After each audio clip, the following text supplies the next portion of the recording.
Selamat pagi dan salam sehat untuk anak-anak kami semua, dimanapun Anda berada.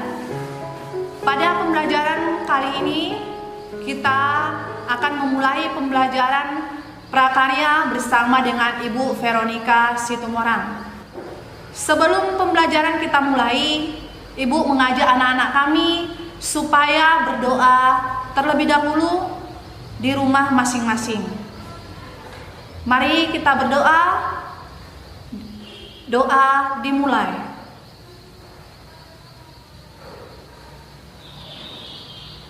Doa selesai. Anak-anak, pada pembelajaran kali ini Ibu akan membawakan materi prakarya.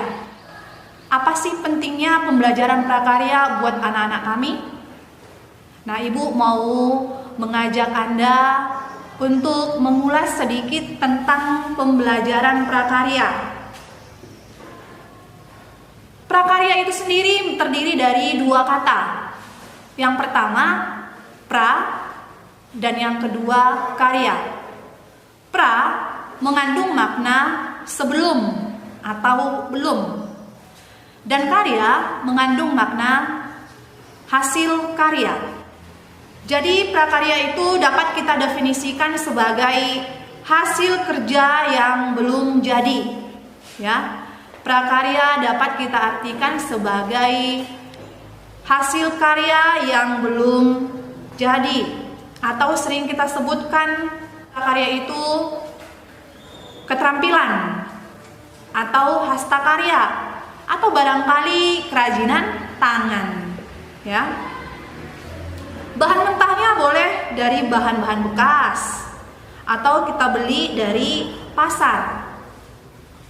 Nah, di sini anak-anak kami, kita dituntut bagaimana supaya karya kita itu memiliki sebuah benda yang bernilai tinggi. Ya. Jadi yang dituntut di kita adalah kreativitas. Bagaimana supaya karya kita itu memiliki nilai yang tinggi. Misalkan tempurung kelapa. Tempurung kelapa itu bisa kita jadikan berbagai macam karya.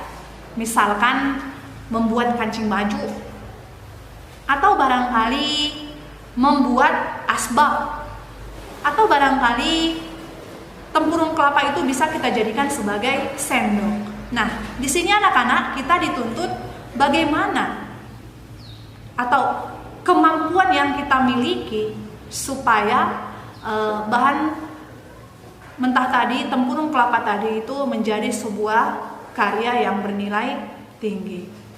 Demikian anak-anak sekilas tentang pembelajaran prakarya untuk kita. Nah, sekarang anak-anak kami Ibu ajak untuk membuka buku masing-masing. Buku elektroniknya silakan dibuka.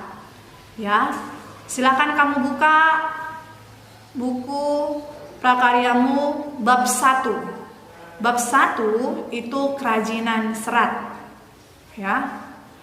KD 31 itu memahami pengetahuan tentang jenis, sifat, karakter, dan teknik pengolahan serat dan tekstil. Pasangannya itu KD 41 keterampilan. Kalau 31 anak-anak itu materi pengetahuannya, sedangkan 41-nya itu materi keterampilannya.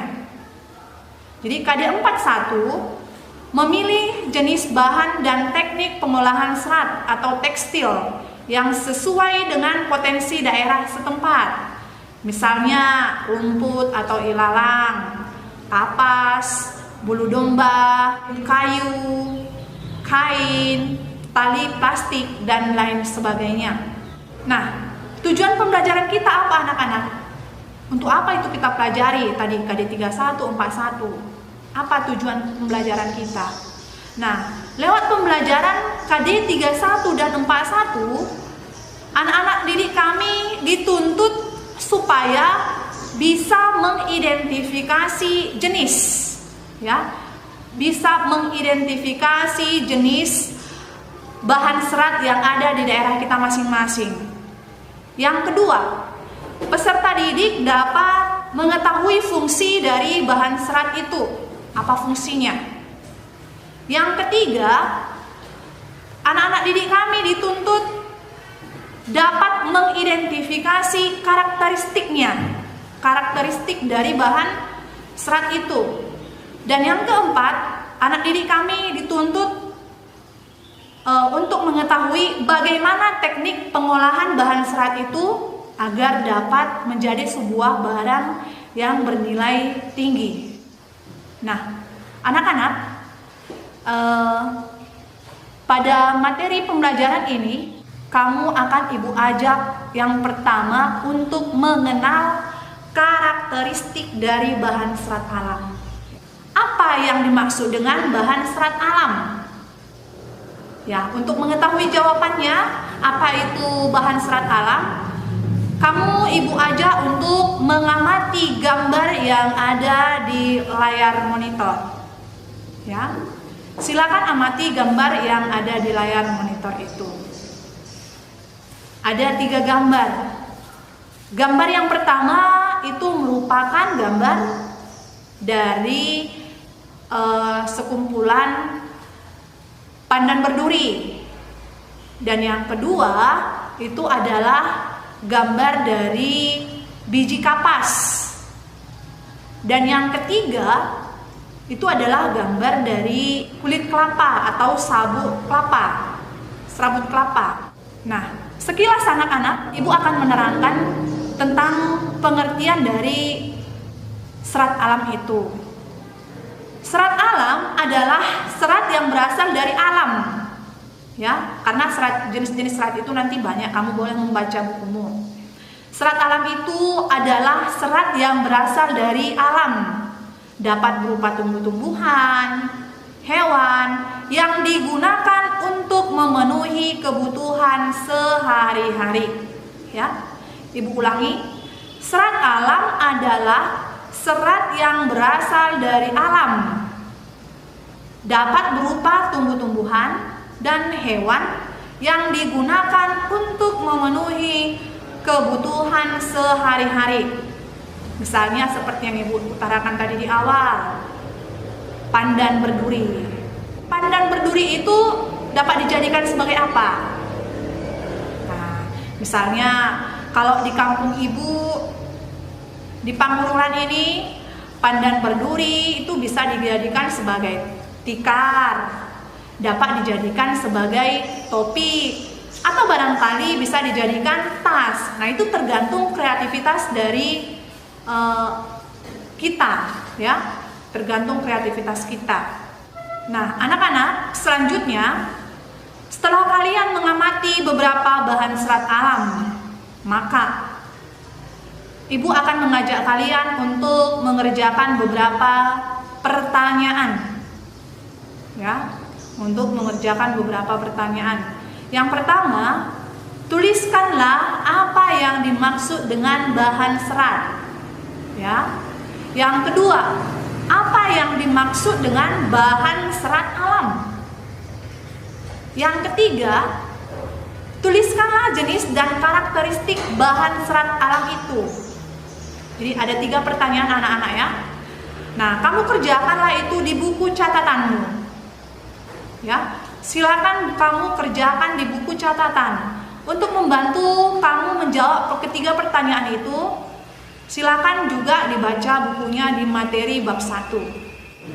Selanjutnya anak-anak, kita akan masuk ke materi yang berikutnya, ya. Kalau anak-anak kami sudah selesai mencatatnya, kita lanjut nanti ke materi yang berikutnya, yaitu mengidentifikasi bahan serat.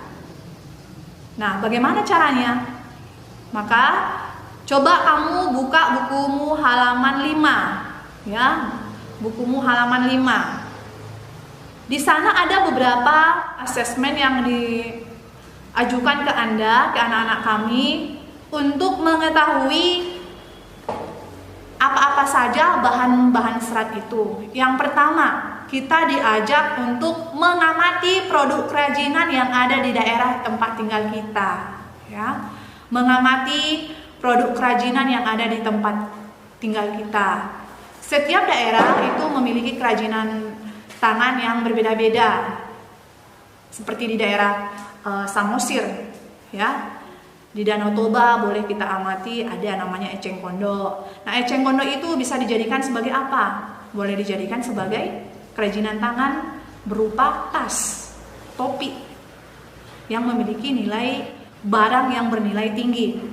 Yang kedua, karakteristik apa saja yang dapat kamu jelaskan? Karakteristik berarti sifat, ya, karakteristiknya, ciri-cirinya, ya, ciri-ciri dari bahan serat tadi, kerajinan tangan itu. Yang ketiga, silakan kamu ungkapkan perasaanmu, apa perasaanmu yang timbul terhadap karunia Tuhan berdasarkan bahan serat yang tersebar di seluruh Indonesia. Kalau bagi anak-anak kami yang berasal dari Jawa, apa kerajinan tangan dari bahan serat dari daerahmu? Kalau anak-anak kami dari daerah Sibolga, nah jadi setiap daerah pasti memiliki kerajinan tangan masing-masing. Ibu nggak menuntut kalian harus mengamati yang ada di daerah Pangururan. Jadi kita dikasih kebebasan untuk mengamati kerajinan tangan yang kita ketahui, khususnya yang ada di daerah tempat tinggal kita. Nanti anak-anak, lembar kerjamu itu, ini adalah lembar kerja yang pertama, kamu pindahkan pada buku tugasmu, ya. Kamu pindahkan ke buku tugasmu. Jadi nanti kalau udah selesai, silakan dikirim ke Ibu Situmorang. Dijabri ya anak-anak. Baik anak-anak, demikian pembelajaran kita kali ini. Nah, melalui pembelajaran kali ini, kalian sudah bisa memahami pengertian, jenis, dan karakteristik dari bahan serat alam. Dan yang kedua, tetaplah jaga kesehatan dan ikuti protokol kesehatan. Salam sehat, sampai bertemu dalam pembelajaran berikutnya. Terima kasih.